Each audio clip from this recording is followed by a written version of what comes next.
All right, we're getting ready to put the bridge on. We're still on step 13. I take the nut. Here's my 1527 that I marked when I glued, way back when we glued the fretboard onto the neck.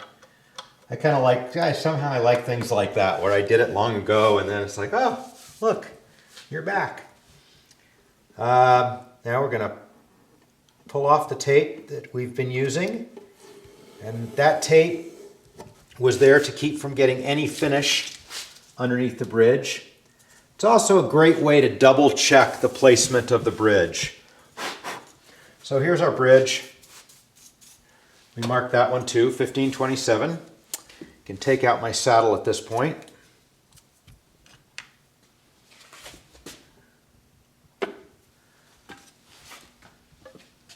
Take the bridgeinator, get rid of my glove.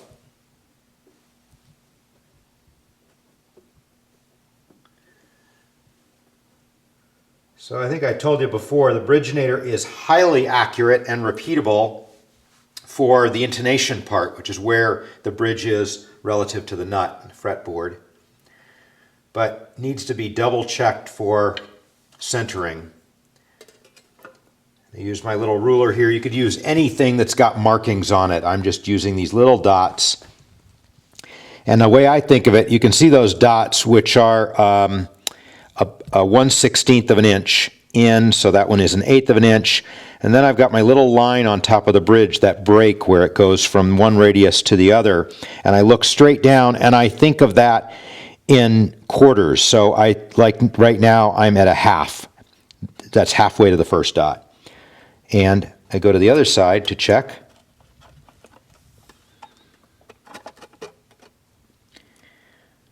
Right on a half there as well. I actually like the bridge to be just the slightest bit toward the bass side to bring in the A string just a little bit. So if you're bending that A string, it doesn't go off the edge of the fretboard. So I want the bridge to be actually just, ever so slightly off center. But not so most people would notice. But if they did,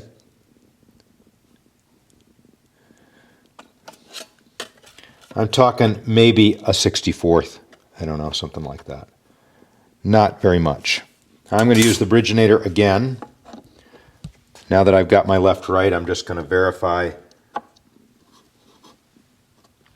because I moved it a little bit. Here. Dropped right in. All right, bridge is where I want it.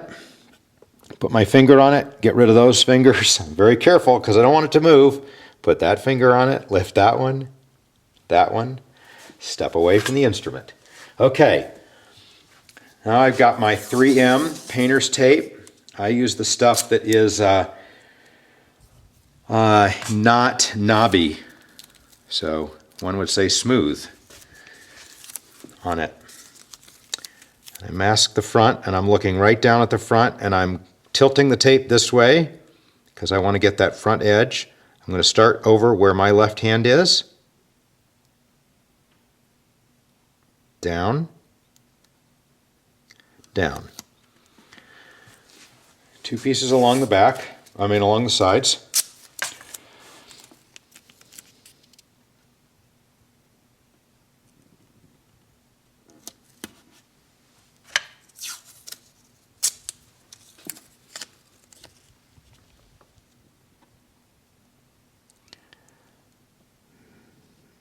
The back of the bridge has this beautiful curve, thanks to Ben Bonham for designing that.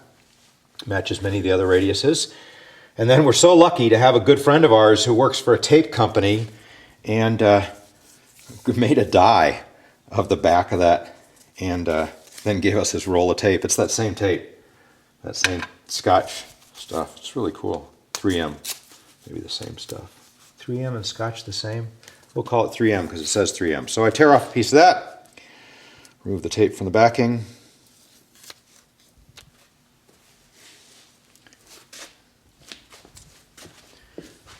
I'm going to come around this way. Look at that.